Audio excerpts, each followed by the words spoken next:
साथियों नमस्कार नमस्कार। स्वागत आप सभी का एक बार फिर से अपने कलम अपनी आवाज़ चैनल पर। दोस्तों हमारी बात चल रही है संधि में विषयक संधि।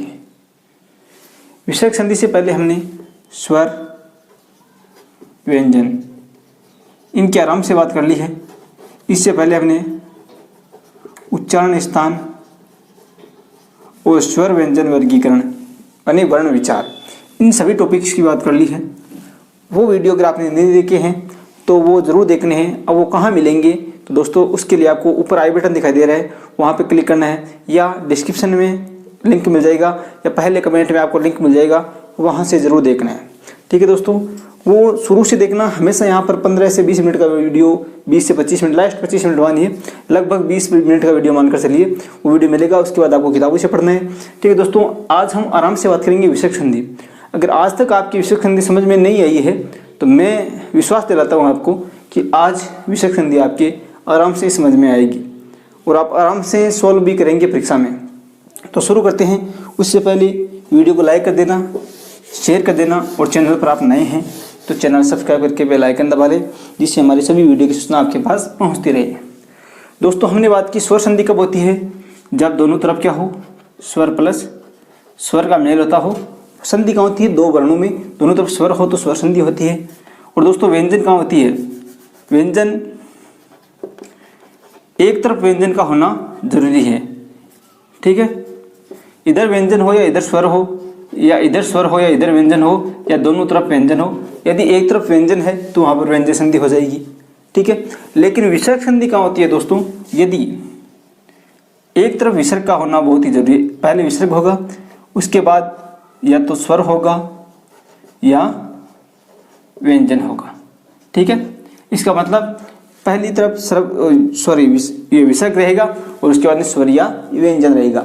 अब उत्व और रुत्व यही विसर्ग संधि के भेद है।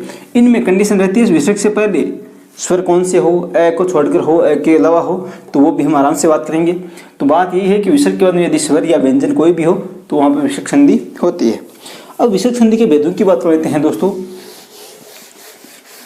भेद मुख्य रूप से होते हैं तीन। कितने होते हैं, तीन। पहला है सत्व विषयक संधि, सत्व विषयक संधि। ठीक है, तीन में से पहला हो गया सत्व विषयक संधि। रुत्व विषयक संधि, दूसरा रुत्व विषयक संधि और तीसरा उत्व विसर्ग संधि।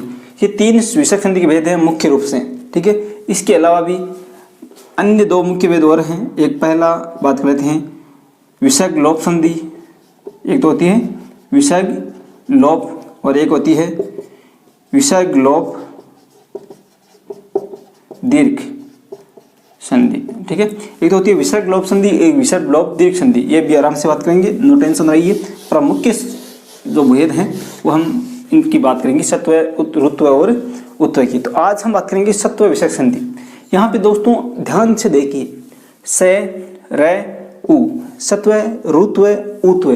तो जहाँ पर स विसर्ग के स्थान पर, जहाँ पर विसर्ग का स होता हो वहाँ हो जाती है सत्व।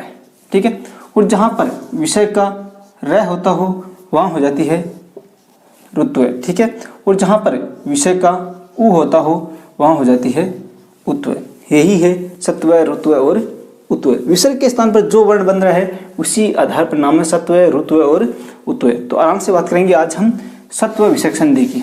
ठीक है, सत्व विषयक संधि का मतलब क्या है कि विसर्ग के स्थान पर हमेशा क्या होगा, स होगा। ठीक है, अब स कौन सा होगा, कैसे होगा, वो बात हम शुरू कर रहे हैं। जैसे दोस्तों विसर्ग के बाद में स कब होता है वो देख लीजिए। यदि पहले विसर्ग हो और विसर्ग के बाद में पहला, दूसरा और स और स, तीनों स हो। ठीक है, विसर्ग के बाद में पहला, दूसरा, इन सभी को क्या कहते हैं, इनमें आता है खर प्रत्याहार। कौन सा आता है, खर प्रत्याहार। हमने 500 सूत्र पढ़े तो बात की थी खर प्रत्याहार में कौन कौन से आते हैं, खप चटतव कपई सर, तीन आते हैं। तो इनमें आ जाता है पहला, दूसरा, खप चटत, पद में कपई तो आ जाता है अपना पहला, और स से सर में आ जाता है ये। ठीक है, तो इस प्रकार से पहला दूसरा स से सर हो तो दोस्तों विसर्ग के स्थान पर हो जाता है स। ठीक है, अब दोस्तों होता तो ये सही है, लेकिन यदि मानिए यदि स और त और थ ये भी पहला दूसरा ही है, यदि ये आए तब तो होता है ये स। ठीक है, और दोस्तों विसर्ग के बाद में यदि स च छ ये आई तो विसर्ग के स्थान पे क्या हो जाता है, ये स हो जाता है। ठीक है,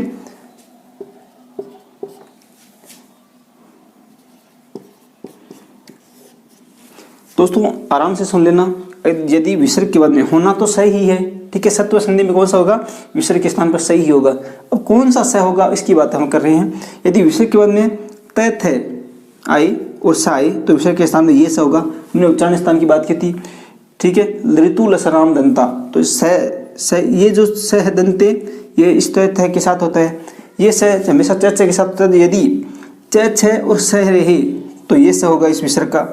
और दोस्तों विसर्ग के बाद में यदि ट, विसर्ग के बाद में यदि ये स आए और ट और ठ आए तो इस विसर्ग के स्थान पर मूर्धन्य स हो जाएगा। ये आपको विशेष रूप से ध्यान देना है कि कौन सा विसर्ग के बाद में कौन सा स बनता है।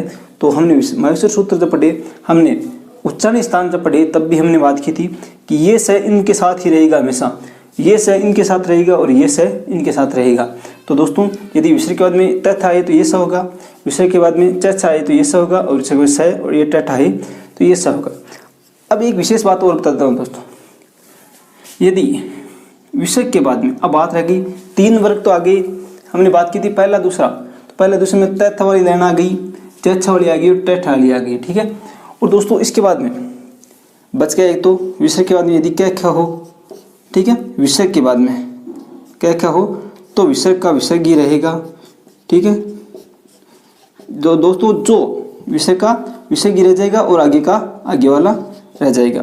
ठीक है, विसर्ग के बाद क ख हो तो विसर्ग का विसर्ग रह जाएगा। और दोस्तों विसर्ग के बाद में प फ हो, ठीक है, तो भी क्या है, विसर्ग का विसर्ग ही रह जाता है। ये आपको ध्यान रखना है। तो हमने 5 वर्गों की बात कर ली है। पहला वर्ग है क वर्ग, विसर्ग के बाद में क खाई तो विसर्ग का विसर्ग ही रहेगा और आगे वाला लिख देंगे सेम।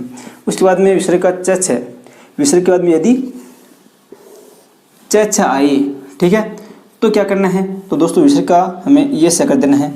विसर्ग के बाद में यदि ट आई तो विसर्ग का ये स कर देना है, विसर्ग के बाद में त आई तो विसर्ग का ये स कर देना है, और विसर्ग के बाद में प आई तो विसर्ग का विसर्ग ही रहेगा। ये बात समझ में आई।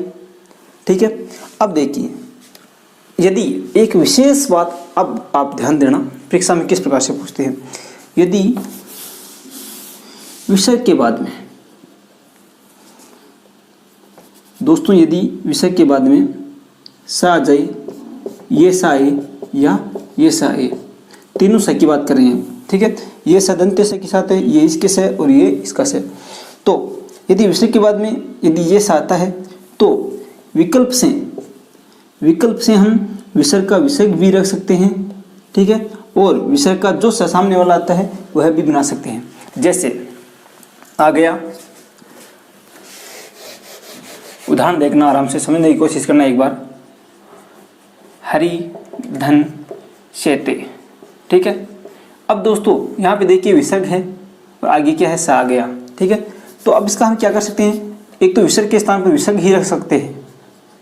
ठीक है, विसर्ग का विसर्ग और हवेसा उतार दिया, हरि शेते का हरि शेते। और एक विकल्प से, ये हमें पता ही है, स तो बनता ही है, यदि ये स है तो इस विसर्ग का क्या कर देना है, ये स कर देना है और वो शब्द बन जाएगा हरि शेते। ठीक है, तो ये विकल्प से होता है, विसर्ग का विसर्ग यदि स आए तो, ठीक है, और त आए तो विसर्ग का ये स बनाना ही है, च आए तो विसर्ग का ये स बनाना है, और ट आए तो ये स बनाना है। पर यदि विसर्ग के बाद ये स आए तो विसर्ग का स भी कर सकते हैं, दोनों तरफ स हो जाएगा। ठीक है, और विसर्ग का विसर्ग भी रख सकते हैं और आगे वाला स भी उतार सकते हैं। ठीक है दोस्तों, अब उदाहरण की बात कर लेते हैं। मैं आशा करता हूँ कि आपकी ये समझ में आया। उदाहरण के मदद से एक एक की चर्चा करेंगे। यदि विसर्ग के बाद में सबसे पहले हम देखते हैं, विसर्ग के बाद में दंते स और त आए तो किस प्रकार से बनते हैं। ठीक है, तो दोस्तों सबसे पहले हम देख लेते हैं, जैसे नमः धन्ते। ठीक है, विसर्ग आ गया, आगे क्या आ गया ये तो पता ही है, या तो पहला आएगा या दूसरा वर्ण आएगा, किसी भी वर्ग का या तो पहला या दूसरा। तो पहला आ गया तय, तो हमें विसर्ग के बाद में त आई तो क्या करना है, विसर्ग का स कर देना है। ठीक है, और जैसा है वैसा लिख देना है। अब इनको मिलाया तो नमः का नमः, स आधा है तो आधा लिखा और आगे वाला ते, तो शब्द क्या बन गया, नमस्ते। ठीक है, इसी प्रकार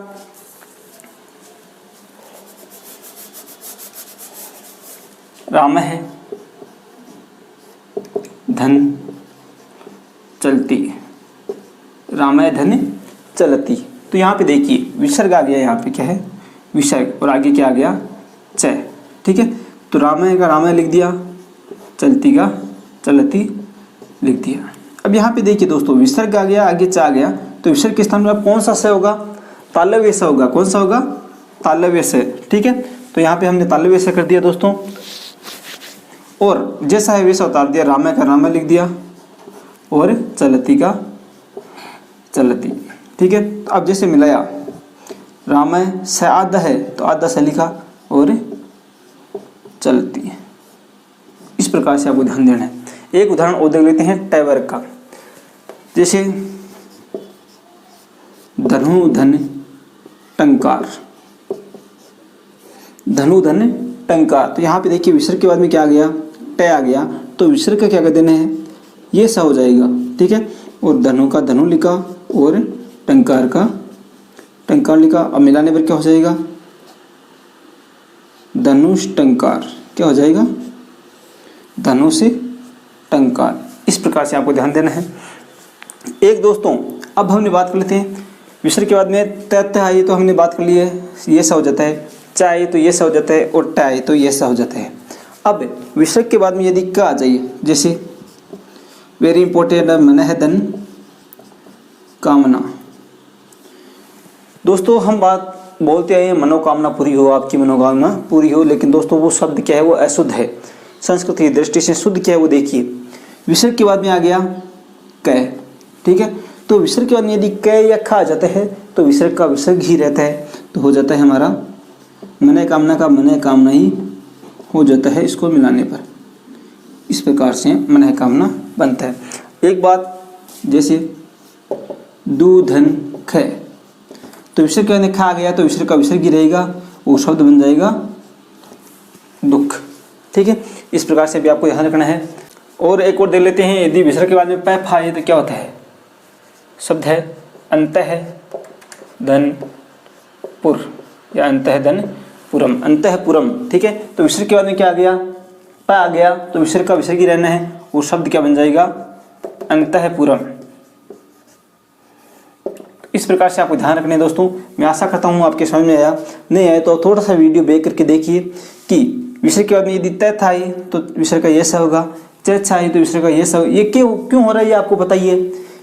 सुचुत्व संधि इष्टुत्व संधि अब जैसे हमने पढ़ी तो देखिए स ये स है, और इसके बाद यदि च आए तो विसर्ग का इस स के स्थान पे ये सा हो जाता है, ट आई तो ये सा हो जाता है। ये हमने पढ़ी थी, आराम से याद कीजिए। और दोस्तों वही यहाँ पे नियम लागू होता है, विसर्ग का होता यही स है, इसके बाद में जो च आगे रहता है तो आगे वाला बदल जाता है स। इस प्रकार से प रहता है तो विसर्ग का विसर्ग, क रहता है तो विसर्ग का विसर्ग, और ख रहता है भी तो विसर्ग का विसर्ग ही रहता है। अब दोस्तों हमने बात की विसर्ग के बाद में यदि त रही तो च वो स हो जाता है दंते से, च रही तो तालव्य से हो जाता है, और ट रही तो मूर्धन्य से हो जाता है। लेकिन दोस्तों यदि विसर्ग के बाद में स ही आ जाता है, विसर्ग के बाद में स का मेल हो जाता है, विसर्ग के बाद में इस से का मेल हो जाता है, और विसर्ग के बाद में दंते से का मेल हो जाता है, तो क्या होता है, हमने बात की या यदि ये कंडीशन हो तो जैसे विसर्ग के बाद ये आ गया तालव्य से। ठीक है, तो हमें एक तो कर देना है, विसर्ग का विसर्ग ही रख सकते हैं विकल्प से, एक तो विकल्प से विसर्ग का विसर्ग ही रख सकते हैं, और दोस्तों एक विकल्प से जो से सामने होता है विसर्ग का वही से बना देते हैं। जैसे इसका हो जाएगा जैसे शरीरम। ठीक है, जो स सामने है तो ये विसर्ग के स्थान पे क्या हो गया, ये स हो गया। ठीक है, और दोस्तों इसी प्रकार ये देख लेते हैं, यदि विसर्ग के बाद में ये स आ जाए मूर्धन्य से तो क्या होता है, एक तो हो जाता है विसर्ग का विसर्ग ही रख सकते हैं। ठीक है, तो हमने विसर्ग का विसर्ग ही रख दिया है। एक दोस्तों विसर्ग के बाद में जो सामने विसर्ग का वही स बना देते हैं, वो शब्द बन जाएगा, विसर्ग के स्थान पे ये स कर दिया और जो स है जैसा वैसा यहाँ पे लिख दिया चतुष्षष्टि। ठीक है, तो ये भी आपको ध्यान रखना है। विसर्ग के बाद में यदि दंते से आ जाए तो विसर्ग का विसर्ग रखा, पूरा सर है। ठीक है, एक विसर्ग के स्थान पे जो सामने है वह से बना देते हैं और हो जाएगा पूरा सर है। ठीक है दोस्तों, तो इस प्रकार से आपको ये भी ध्यान रखना है। अब दोस्तों एक बार पुनः आप ध्यान दीजिए, मैं वापस दोहराने की कोशिश करता हूँ, आप समझने की कोशिश करना। हमने बात की यदि विसर्ग के बाद में तैथ है और ये सा आए तो विसर्ग का दंते से हो जाता है। ठीक है, इस विसर्ग के स्थान में क्या हो जाता है, दंते से। विसर्ग के बाद में यदि ये से और च आए तो विसर्ग के स्थान पर हो जाता है ये से। ठीक है, और विसर्ग के बाद में यदि टठ आए तो हो जाता है मूर्धन्य से ये। ठीक है, यदि विसर्ग के बाद में यदि दोस्तों स तीनों से, यहाँ पर भी इन सब की बात हम साथ में कर रहे हैं कि यदि विसर्ग के बाद ये सा आए ये आ गया, ये सा आए तो ये आ गया और ये आए तो ये आ गया। यदि विसर्ग के बाद सा आए तो क्या होता है, तो दोस्तों एक तो विसर्ग का विसर्ग ही रख सकते हैं हम, यानी और एक जो स सामने है वही स कर सकते हैं। विसर्ग का विसर्ग आगे वाला तो रहेगा ही, विसर्ग के स्थान पर या तो विसर्ग का विसर्ग और या विकल्प से स भी विसर्ग का रख सकते हैं। और दोस्तों विसर्ग के बाद यदि क्या खाए तो विसर्ग का विसर्ग ही रहेगा, प पाए तो भी विसर्ग का विसर्ग ही रहेगा। जैसे यहाँ पे बात कर लेते हैं पुनः दंच। तो दोस्तों विसर्ग के बाद च आ गया तो क्या होगा, विसर्ग का क्या होगा, ये सा हो जाएगा और शब्द बन जाएगा पुनश्च। हरिधन चंद्र, तो दोस्तों च आ गया और शब्द बन जाएगा हरिश्चंद्र। निधन ठुर, तो हो जाएगा विसर्ग, ये ठा गया। ठीक है, तो यहाँ पे देखिए ठा गया इसमें, तो विसर्ग का क्या हो जाएगा, ये से और दोस्तों शब्द बनेगा निष्ठुर। मन है चिकित्सक, तो दोस्तों च आ गया तो हो जाएगा मनश्चिकित्सक। ठीक है, ये हो जाएगा च के बाद में। अब दोस्तों विसर्ग के बाद में यदि सा आ जाए तो हमने बात कर ली है, विसर्ग के बाद में यदि सा आ जाए तो विसर्ग का विसर्ग भी रख सकते हैं और विसर्ग का ये सभी बना सकते हैं जो सामने से आया है वैसे। ठीक है, तो इसका क्या हो जाएगा, एक तो हो जाएगा निःशुल्क। ठीक है, और एक विकल्प से हो जाता है जो से सामने हो वैसा ही कर देते हैं निःशुल्क। ठीक है, तो इस प्रकार से भी ध्यान देना है। और दोस्तों क्या आ जाए तो क्या करना है, तो क का विसर्ग ही रखना है, प्रत्यय काले का प्रत्यय काले। अंतःकरणम का आ गया तो अंतःकरणम। ठीक है, तो ये भी आपको ध्यान रखना है। तो दोस्तों आपको इन बातों पे एक बार विशेष ध्यान देना है, वापस दोहरा रहा हूँ। ठीक है, विसर्ग के बाद में तथ आए तो विसर्ग का ये स करना है, च आए तो विसर्ग का ये स करना है तालव्य से, टठ आए तो विसर्ग का मूर्धन्य से करना है। और दोस्तों विसर्ग के बाद में यदि सा आ जाए, ठीक है, ये इसके साथ मैंने इसलिए लिखा है कि हमें ये मिक्स नहीं हो। ठीक है, विसर्ग के बाद में यदि स कोई सा भी सा आ जाए तो एक तो विसर्ग के स्थान पर हम विसर्ग ही रख सकते हैं और एक विसर्ग का ये से आए तो ये से कर देना है, ये से आए तो ये कर देना है और ये आए तो ये, जो सामने से हो वही से विसर्ग के स्थान पर कर देते हैं। और दोस्तों विसर्ग के स्थान पर हमने पढ़ा कैक है और पैफ है, ये आए तो विसर्ग का विसर्ग ही रहेगा, कोई परिवर्तन नहीं होगा। लेकिन दोस्तों तीन अपवाद आपको ध्यान रखना है तीन शब्दों के बारे में। जैसे एक तो दोस्तों यदि विसर्ग से पहले क्या हो, विसर्ग से पहले नमः है, एक पूरा है और एक तीर है। विसर्ग से पहले क्या क्या हो, नमः, पूरा और तीर, ये विसर्ग से बाद में हो, ये विसर्ग से पहले हो नमः, पूरा और तीर, इसके बाद यह क या ख हो। ठीक है, तो दोस्तों विसर्ग क्या हो जाता है, दंते से हो जाता है। क्या हो जाता है, दंते से हो जाता है।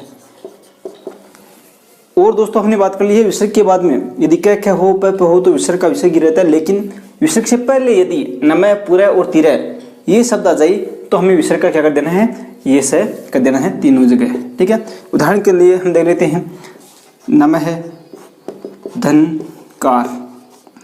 ठीक है, तो दोस्तों नमय के आगे यहाँ पे देखिए विसर्ग से पहले क्या आ गया, नमः आ गया, तो हमें विसर्ग का क्या कर देना है, स कर देना है। और जैसा है वैसा लिख दो, नमय का नमय लिख दिया, विसर्ग के स्थान पे केवल आता स, ठीक है, और कार, नमस्कार, ठीक है।